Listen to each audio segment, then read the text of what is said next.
नमस्कार। यहाँहरूले मेरो हातमा देख्नुहुन्छ यो चाहिँ एभोकाडोको बिरुवा हो। यो एभोकाडोको बिरुवा लगाउने बेला भएको छ, सिजन भएको छ अहिले। यहाँहरूले यो साइजको भन्दा कमको बिरुवा नलगाउनु होला।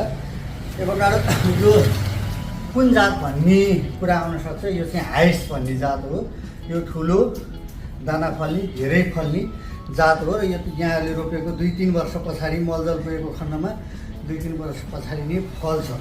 र यो रोप्दा कसरी रोप्ने भन्ने कुरा आउन सक्छ। यो रोप्दा चाहिँ यहाँले सकेसम्म गहिरो खाडल खनेर खाडलमा सम्भव भएसम्म झिराहरू केही पोलिदिएर त्यहाँको किटाणु मार्नको लागि त्यसमा चाहिँ तल सत्तो मल हालेर राम्रोसँग पाकेको कम्पोस्ट मल हाल्ने र कम्पोस्ट मल हालिसकेपछि मलिलो माटो हाल्दै पुर्दै मल हाल्दै पुर्दै गरेर जमिनको सतहभन्दा केही भाग अग्लो बनाउने र यो प्लास्टिकलाई सट्ट प्लेटले काटेर यो जस्तो छ यो डल्ला त्यस्तै सरक्क लाएर त्यो यहाँले तयारी बनाउनु भएको खाडलमा हाल्ने र यो माटोको लेभलभन्दा माथिसम्म नपुर्नु होला।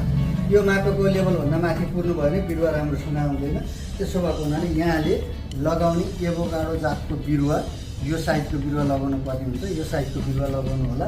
मैले यहाँहरूलाई यसको बारेमा यति जानकारी गराएँ। र हामीसँग अरू अन्य जातका बिरुवाहरू पनि छन्। यहाँ देख्न सक्नुहुन्छ हामीसँग एभोकाडो भयो, सिताचिनी भयो, सुन्तला, कागती, जुनार, मुन्तोला लगायतका विभिन्न प्रकारका बिरुवाहरू चाहिँ यहाँले हामीसँग देख्न सक्नुहुन्छ। यो नेपाल कृषि वनोन्मूलन केन्द्रमा पाइने विभिन्न प्रकारका बिरुवाहरू।